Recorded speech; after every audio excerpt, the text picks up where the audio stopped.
This is the issue I have with a lot of my Catholic friends. They would say anybody who unalives himself is going automatically to hell.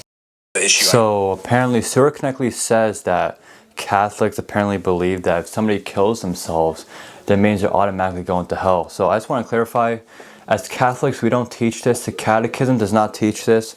It actually says in the Catechism 2283, we should not despair of eternal salvation of persons who have taken their own lives. The Church prays for persons who have taken their own lives. So now, clearly in the Catechism, it shows that people who apparently commit suicide and take their own life does not automatically mean they're going straight to hell. So Stuart Connectly just lied on this podcast. I don't know if he did this lie on purpose, maybe he was misinformed, but his Catholic friends that said that if you do this to yourself, you go straight to hell, they lied to him as well. So he just spreading some false information about Catholics on this podcast with George Janko. It also says in the Catechism, for a sin to be mortal, 3 conditions must together be met: grave matter, full knowledge, and deliberate consent. And it also says in the Catechism, mortal sin requires full knowledge and complete consent. So let's say you did do something to yourself and you KILL yourself, right?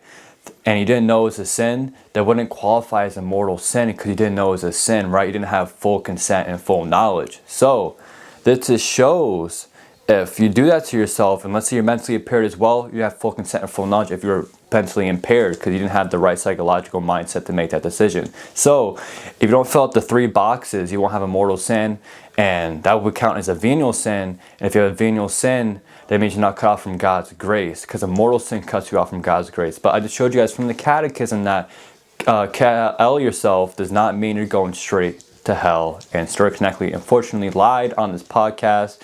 I don't know if it was on purpose, but it's not true. Anyways, God bless.